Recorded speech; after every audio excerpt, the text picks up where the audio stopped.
You have seen him 1,000 times and never once really looked. Perched on a wire above the parking lot, picking through the gutter outside your window, watching you from a rooftop while you wait for the light to change. You have written him off as background noise, a black shape, a nuisance, a bird that means nothing. That was your first mistake, because the creature you have been ignoring your entire life has been watching you back, studying you, remembering your face, and in more than one recorded case, deciding whether you deserve to be trusted or punished. He is not just a bird. He is not simple, and he is not disposable. The crow is one of the only non-primate animals on Earth that has been shown in controlled scientific testing to plan for the future, use tools it never saw demonstrated, and hold a grudge against a specific human being for years. Not instinct, not reflex. A grudge, remembered, targeted, and passed down to other crows who never even met you. Here is the line worth remembering. The crow is not nature's scavenger. It is nature's most underrated genius, and it has been outsmarting humans in plain sight for centuries. Let's move fast, because the facts alone are enough to make you rethink everything you thought you knew. Crows have a brain-to-body ratio that rivals a chimpanzee's. Some crow species can solve multi-step puzzles that stump children under the age of 7. A crow's brain, ounce for ounce, packs in roughly twice the neuron density of a primate brain of similar size. Crows can recognize individual human faces and remember them for at least 5 years, possibly far longer. New Caledonian crows craft hooked tools out of twigs and leaves, a level of tool manufacture matched by almost no other animal on the planet besides humans, and a handful of great apes. Crows have passed the mirror test in modified forms, showing signs of self-recognition. And in the wild, crows have been documented dropping walnuts onto crosswalks, letting cars crack them open, then waiting for the red light before safely retrieving the shell. That is not an isolated party trick. That is a species quietly running, an intelligence operation across nearly every city on Earth, and almost nobody has noticed. Let's start with the body, because the crow's genius did not appear out of nowhere. It was built piece by piece into an anatomy engineered for problem-solving in a way that very few other birds share. A crow's skull houses a forebrain region called the nidipallium, which functions in a way roughly comparable to the human prefrontal cortex, the part of your own brain responsible for planning, reasoning, and impulse control. Most birds get by on instinct wired directly into simpler neural circuits, reacting to stimuli in fixed, predictable patterns. Crows do something different. They think through a problem in stages, adjust their approach when the first attempt fails, and store the successful method for later use. That is not bird-like behavior in the way we usually imagine it. That is closer to how a raccoon, a dolphin, or a young child solves an unfamiliar puzzle for the first time. What makes this even more remarkable is the sheer density of what's packed into that small skull. A crow's brain weighs only a few grams, yet neuroscientists studying corvid brain tissue have found neuron packing so tight that, ounce for ounce, it can rival or exceed the density found in primate brains. Size was never the limiting factor. Evolution had to work around. Density was the workaround. Nature essentially compressed a supercomputer into a package small enough to still get off the ground. Their eyesight is another quiet advantage most people never think to consider.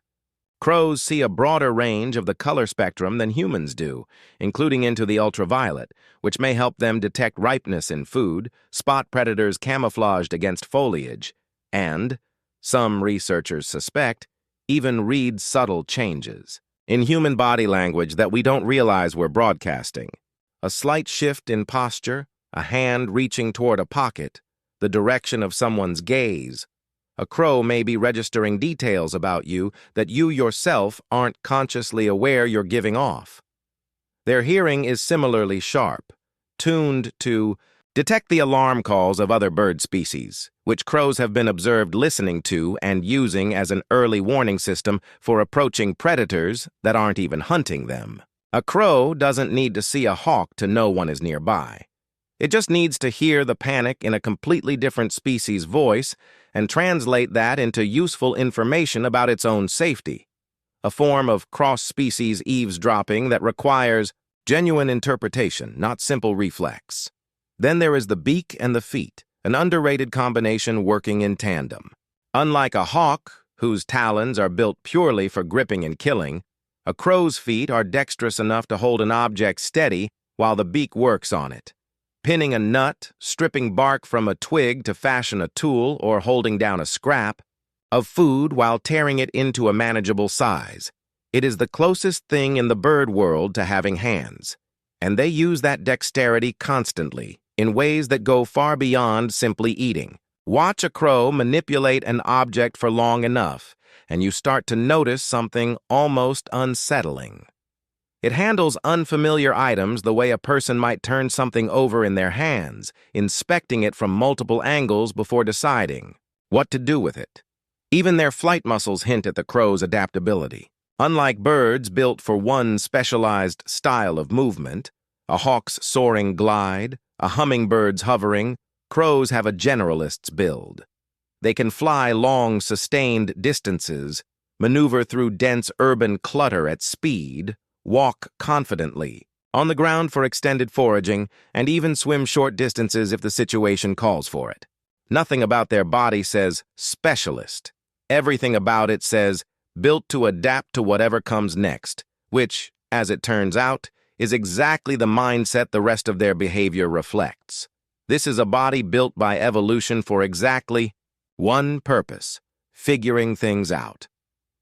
There's one more biological factor that rarely gets mentioned, and it may be the most important of all: time. Wild crows can live well over a decade, with some individuals in urban environments free from many natural predators, reaching 15 to 20 years or more. Compare that to most songbirds, many of which live only a handful of years in the wild. That extended lifespan matters enormously for intelligence because learning compounds. A crow doesn't just hatch with a fixed set of instincts and coast on them for a short life. It has years to encounter novel problems, refine its approach, watch other crows solve things it hasn't yet figured out, and accumulate a working knowledge of its specific territory that gets richer with every season. Longevity, paired with intelligence, allows something instinct alone never could: a genuine lifelong education. Young crows also go through an unusually long adolescence for a bird. Many species are independent within weeks of hatching, crow. Fledglings, by contrast, often stay attached to their family group for a year or more, during which time they are actively taught, not just fed, by older relatives. That extended childhood, so to speak, gives young crows far more opportunity to observe, imitate, and practice complex behaviors before they're expected to survive entirely on their own. It's a strategy more commonly associated with mammals that raise intelligent offspring, like wolves or primates, than with birds, most of which are built for rapid, independent survival straight out of the nest. And that brings us to how they actually put all of this to use out in the world. Watch a crow forage for more than a few minutes and you'll notice something odd. It doesn't behave like an animal reacting to its environment. It behaves like an animal solving it. Crows are what biologists call opportunistic omnivores, which sounds unremarkable until you realize what it actually requires: the cognitive flexibility to identify dozens of completely different food sources, each requiring a different strategy to access, and the judgment to know which strategy applies where. Consider the walnut and crosswalk trick again, because it is worth breaking down step by step. The crow cannot crack the walnut's shell with its beak alone. The shell is simply too hard, and repeated pecking wastes energy without reliable results. So in certain urban populations, crows have learned to fly the nut above a road, drop it precisely into the path of oncoming tires, then retreat to a safe distance and watch. Once a car crushes the shell, the crow waits, not randomly, but specifically for a red light or a gap in traffic, before hopping down to retrieve the exposed nutmeat. That sequence requires understanding cause and effect across a multi-step process, timing based on an external system the crow did not create and has no biological reason to understand, and patience to delay gratification until the moment is genuinely safe. No other wild bird has been documented doing anything close to this level of engineered problem-solving, using human infrastructure as an unwitting tool. Crows are also prolific tool users beyond that one famous example. New Caledonian crows, a species found on a set of Pacific islands, have been recorded selecting specific twigs, stripping them of leaves, and bending the tip into a hook. Shaped to fish grubs and insects out of tight crevices in tree bark, crevices their own beaks are too blunt to reach into directly. What makes this remarkable isn't just that they use a tool. It's that captive-raised crows with no exposure to wild tool-using adults have independently reinvented similar hook tools on their own, suggesting the behavior isn't purely copied. It may be partly reasoned out from scratch, generation after generation, the way a solution to a math problem can be independently rediscovered by different people who never spoke to each other. Some populations of crows have gone even further, using tools in sequence, picking up a short stick to retrieve, a longer stick, which is then used to reach food that neither tool could access alone. In laboratory testing, crows have solved problems requiring as many as 3 separate steps of tool substitution arranged in the correct order on the first attempt, with no trial and error demonstration beforehand. That is not instinct expressing itself. That is something closer to reasoning under uncertainty. One of the most famous experiments in this area draws directly from an old fable, and the result is genuinely difficult to explain away. In the ancient story, a thirsty crow finds a pitcher with water too low for its beak to reach, so it drops pebbles into the pitcher one by one until the water level rises high enough to drink.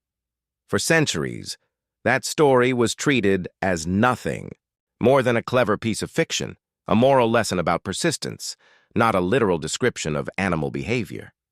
Then researchers decided to actually test it. In a modified version of the setup, crows were presented with a narrow tube partially filled with water, a floating food reward just out of beak's reach at the surface, and a small pile of objects nearby. Some that would sink, some that would float, some heavier than others.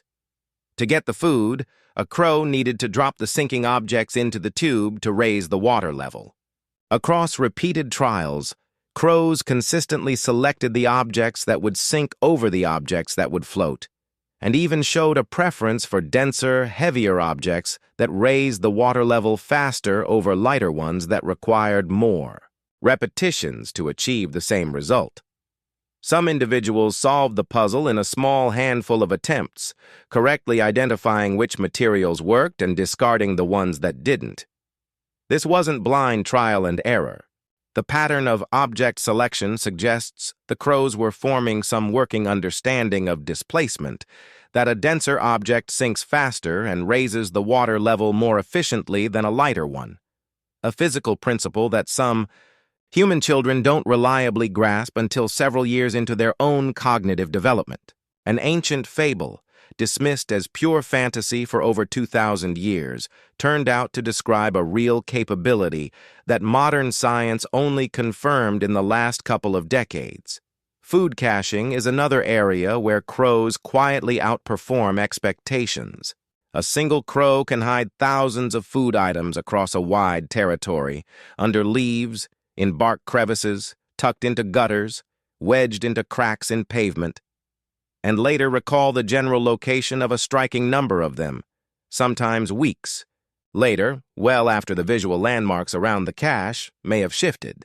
Even more telling, crows have been observed watching other crows cache food, then moving the item to a new hiding spot once the observer left, apparently to prevent theft. That single behavior implies something remarkable. The crow understands that another crow has a perspective different from its own, and it is actively managing what that other crow knows and does not know. In cognitive science, that capacity is called theory of mind, and for decades it was considered a hallmark of only the smartest primates, something birds simply weren't supposed to be capable of. There is a further wrinkle to the caching behavior that researchers only uncovered relatively recently. Crows appear to cache differently depending on who is watching. If a known thief, another crow with a reputation for stealing cached food, is nearby, the caching crow will often perform a fake cache, pretending to bury food in one spot while actually concealing it elsewhere, or will delay caching altogether until the potential thief has left the area. That is not simply hiding food. That is actively managing another individual's beliefs about where the food is, a level of social manipulation that edges uncomfortably close to deception in the deliberate sense. All of this, the tool use, the patience, the deception, starts to look less like animal behavior and more like strategy. Which raises an obvious question. If crows are this sharp on their own, what happens when they start applying that intelligence to each other? Crow society is far more structured than most people assume. These are not solitary scavengers bumping into one another by accident. Crows live in extended family groups, often with young from previous years staying behind to help raise the next generation of chicks, a behavior called cooperative breeding, more commonly associated with certain primates and a handful of other highly social bird species. A crow's inner circle may include parents, siblings, and even unrelated crows that have formed long-term alliances, some of which appear to last for years, occasionally for the life of the birds involved. These family units function almost like small clans with their own internal hierarchy and division of labor. Older siblings from a previous season will help defend the nesting territory, assist in feeding the newest chicks, and even help teach fledglings which foods are safe and which predators to avoid, a form of social learning passed down within the family, rather than encoded purely in instinct. A young crow raised in a family with more helpers around the nest tends to survive its first year at meaningfully higher rates than one raised without that support network, which tells you the social structure isn't incidental. It is a survival strategy in its own right. Communication within these groups goes well beyond simple alarm calls. Researchers have identified dozens of distinct crow vocalizations, each tied to a different context, a call for a specific type of predator, a call to gather the group, a call that appears to summon others toward a food source, even calls that seem to function almost like a name or identifier for specific individuals within a family unit. Some evidence suggests regional dialects exist between crow populations in different areas, meaning a crow raised in one region may use slightly different calls than a crow raised somewhere else, passed down socially rather than purely genetically. In much the same way, human accents form based on where a person grows up rather than their genetic ancestry. Then, there is the behavior that unsettles people the most when they first hear about it: crow funerals. When a crow discovers the body of a dead crow, it does not simply ignore it and move on. Instead, it often calls loudly, attracting dozens of other crows from the surrounding area who gather around the corpse in what researchers have described as an assembly. The gathered crows do not touch the body. They do not attempt to feed on it. They simply surround it, vocalizing sometimes for many minutes before dispersing. Scientists studying this behavior have proposed that it functions as a kind of collective threat assessment. The crows are using the death as information, trying to determine what killed their companion so they can avoid the same fate. Researchers have found that after such a gathering, crows in the area sometimes avoid the location where the death occurred for an extended period afterward, and show heightened wariness toward anything associated with the circumstances of the death. A cat that was nearby, a specific person who was present, even an unfamiliar object left at the scene. Whether or not it constitutes anything resembling grief in the way we understand it, it is undeniably more complex than simple scavenging curiosity, and it treats death as a data point worth remembering. And then there's the darker side of crow, social intelligence, the grudges.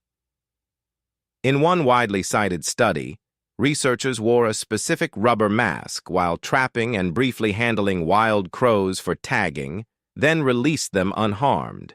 Years later, crows in that same area would scold and dive-bomb anyone wearing that identical mask, including researchers who had never personally handled a single bird.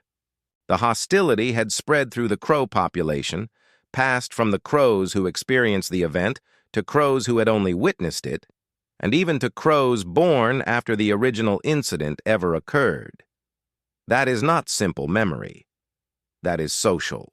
Transmission of information across a population, sustained across generations, the animal equivalent of a neighborhood being warned about a stranger it has never personally met, based purely on a story passed down through the community.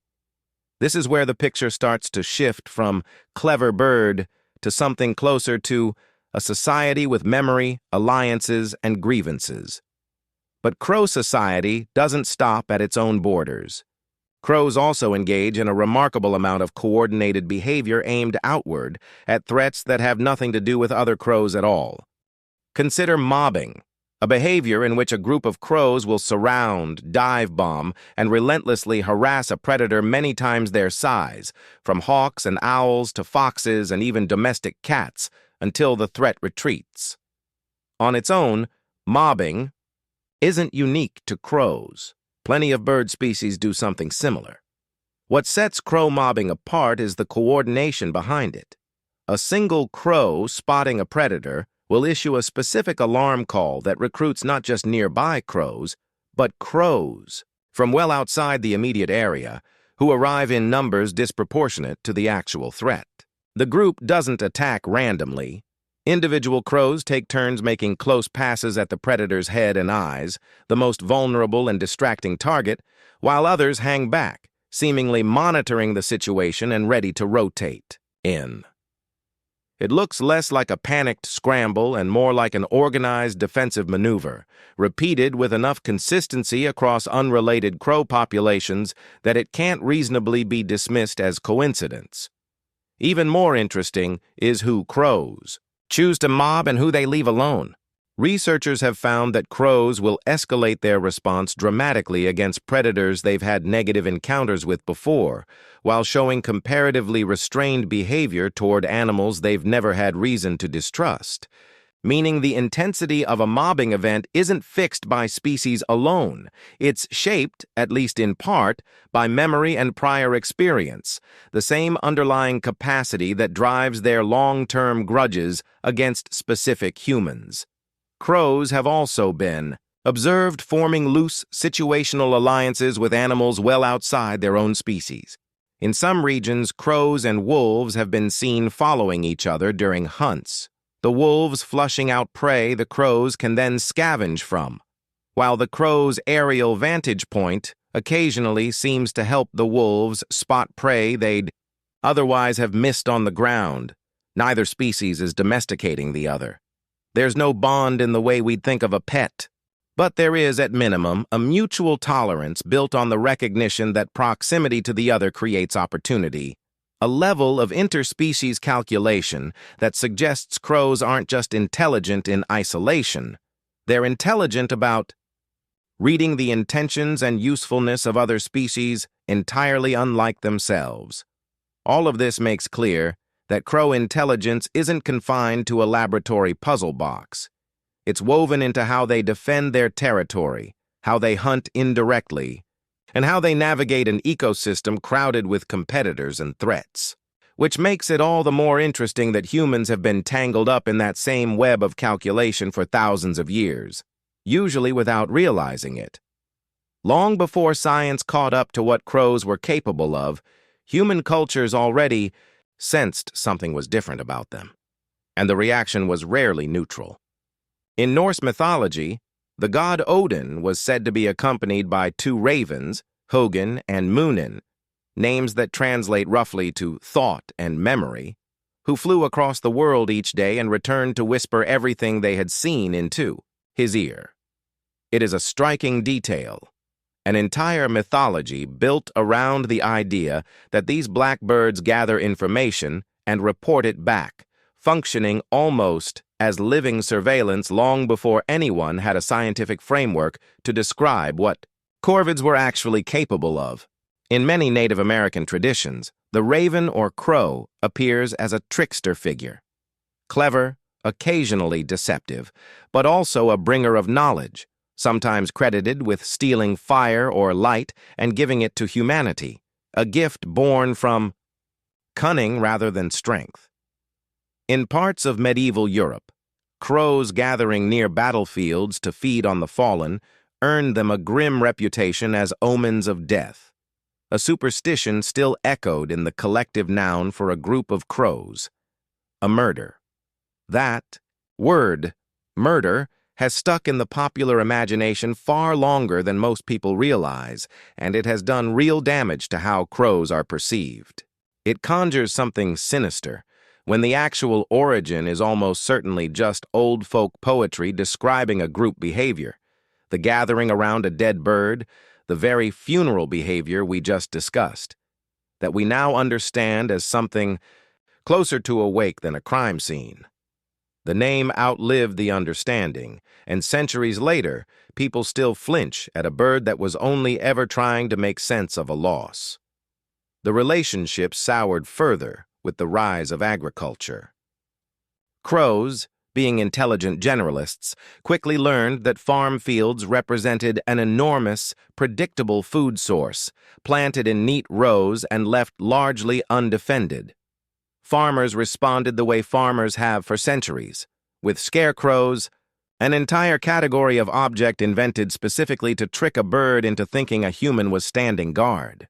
It is worth sitting with that for a second. Humans built physical decoys, shaped like ourselves, specifically because crows were smart enough to be startled by us and nothing else worked as reliably.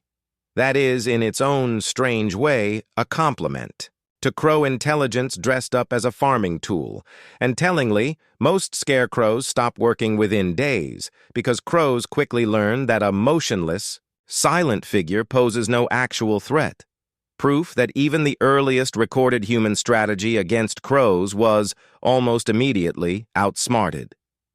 Crows have also long occupied a strange middle ground in human culture, feared enough to be treated as an omen, yet respected enough to appear as a messenger or guide in story after story across unrelated civilizations that had no contact with one another. That pattern alone is worth noting. When cultures with no shared history independently land on the same idea, that this particular bird is somehow watching, remembering, and worth taking seriously, it's reasonable to wonder whether people were simply picking up on something real about the animal's behavior, long before anyone had the tools to study it formally. Folklore, in this case, may have been an early and remarkably accurate form of field observation, dressed up as myth, simply because myth was the only available language for describing something that didn't fit the accepted picture of what a bird could be. In more recent decades, the relationship has started to shift again, this time toward something closer to mutual recognition. There are documented cases, not folklore but observed and recorded, of wild crows bringing small gifts to humans who fed them consistently over time. Buttons, bottle caps, small, shiny trinkets, even beads, left in places where the person would find them. Researchers who study these interactions caution against over-interpreting the behavior as a deliberate thank you in the human sense, but the pattern is consistent enough that it cannot be dismissed as coincidence either.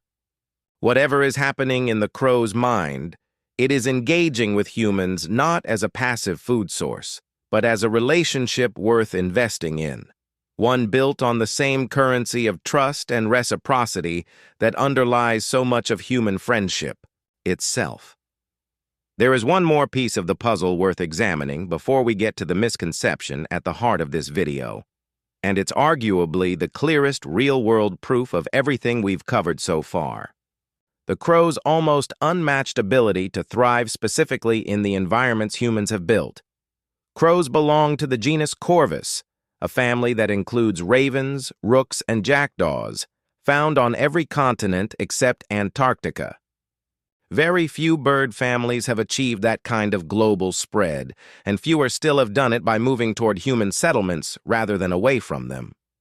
Most wild animals treat the growth of cities as a threat. Habitat lost, forced retreat, populations in decline. Crows, remarkably, have done close to the opposite.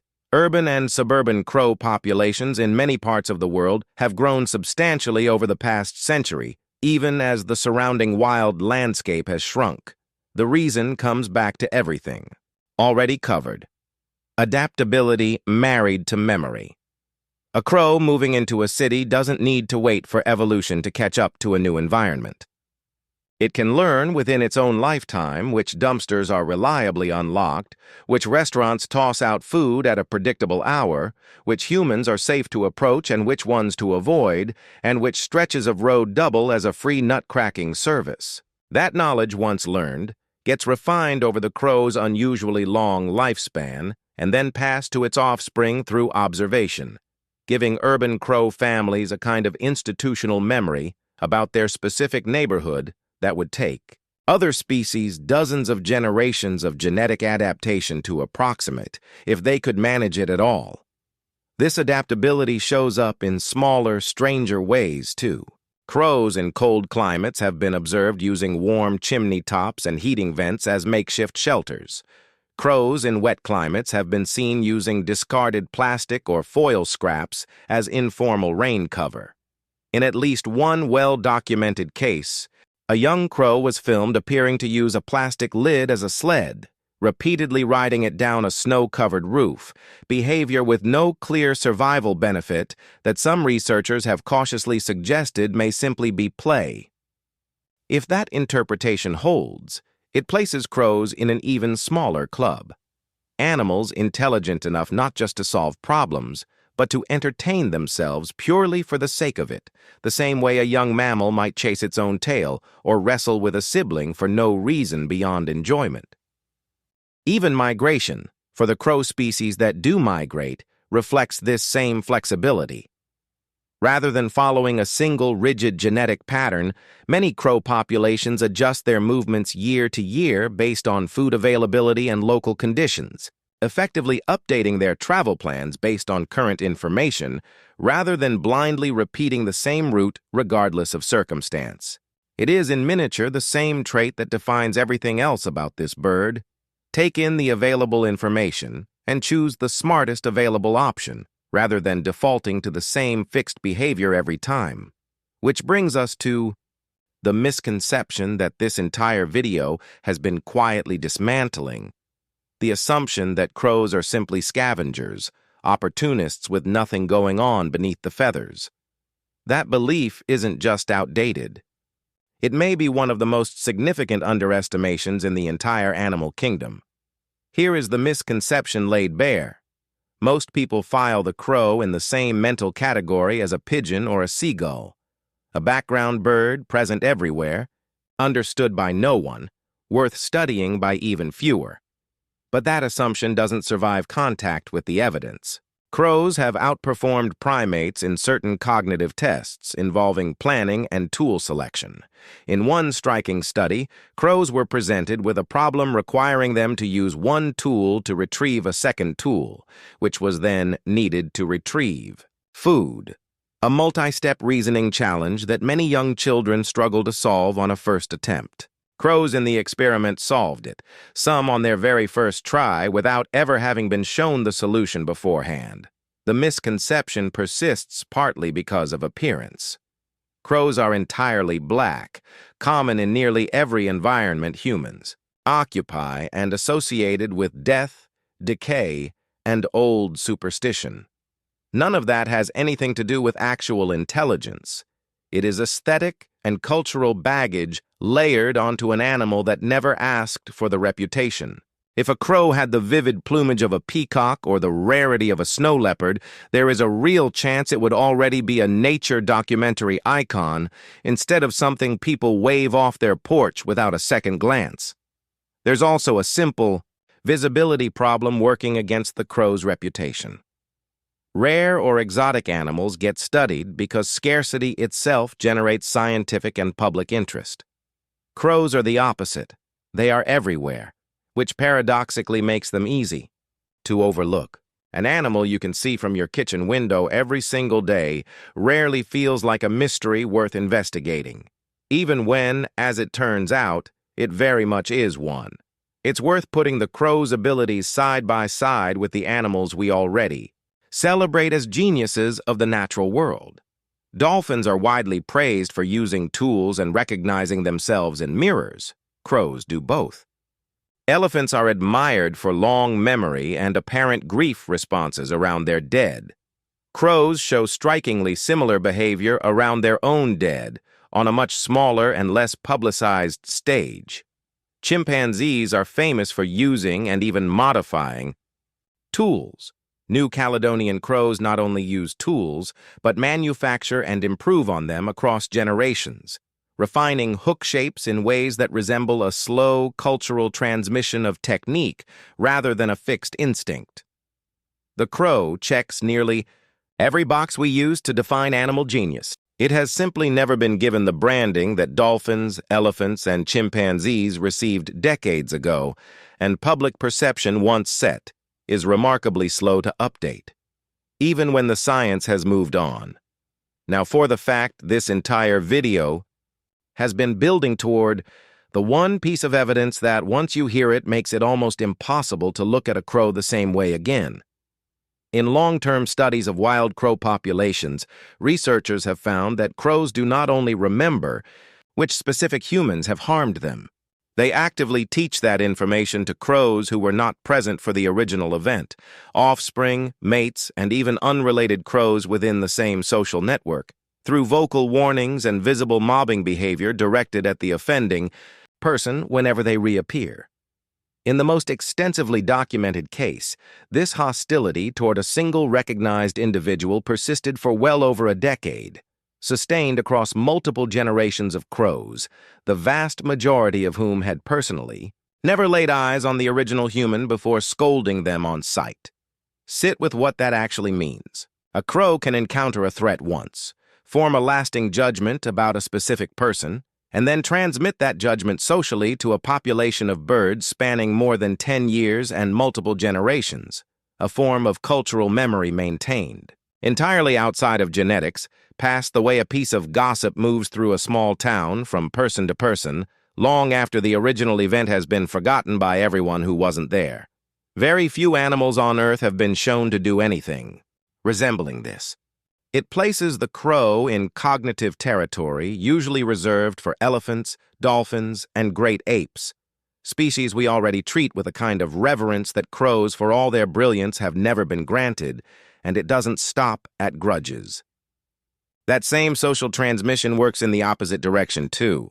Crows that have been fed and treated kindly by a specific person often show the reverse behavior, approaching that individual without fear, sometimes bringing those small gifts mentioned earlier, and in some documented neighborhoods, passing that same trust down to their offspring, who grow up treating a particular human as a known, safe presence before ever having a negative interaction of their own to judge by. In other words, an entire family line of crows can inherit not just genetics from their parents, but an entire social relationship with a specific human being built before they were even capable of forming their own memories. Think about the implications of that for a moment, because they extend well beyond any single neighborhood or research study. Every crow population living near a human settlement is, in effect, quietly compiling a shared, evolving record of the people who live there, who feeds them, who has thrown something at them, who ignores them entirely, who once wore a particular hat or coat during an unpleasant encounter years ago. That record isn't written down anywhere a human could read it. It exists only in calls, body language, and the collective behavior of a group of birds that most people walk past without a second glance. It is, in a very real sense, an entire parallel society tracking ours, operating on a time scale of years and generations, built without a single human being aware it was happening. That reframes something as ordinary as a crow sitting on a fence. It's not simply resting. It may be positioned exactly where it is because that particular spot offers a clear vantage point of a yard where food has reliably appeared before, or because it is keeping half an eye on a person it has already filed away as either safe or worth avoiding. Ordinary, everyday behavior, once you understand what's actually driving it, stops looking quite so ordinary.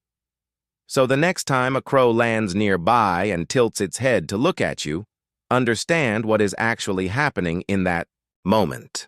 You are not being glanced at by a mindless scavenger filling time between meals. You are, quite possibly, being evaluated, filed away as a known quantity, a face worth remembering, a data point in a running assessment that this animal has been quietly conducting about the humans around it for its entire life. Somewhere out there, a crow may already have an opinion about you, formed from nothing more than the way you once walked past it, and that opinion may outlive you by years, carried forward by crows who were never even born when the impression was made. That is the animal we have spent generations calling a pest. Reconsider it. The next time you find yourself looking at one, know that, in all likelihood, it is already looking back, and it remembers far more than you'd ever expect. If this changed the way you see the birds outside your window, consider. Following along for more, there are far more of these hidden lives closer to you than you realize.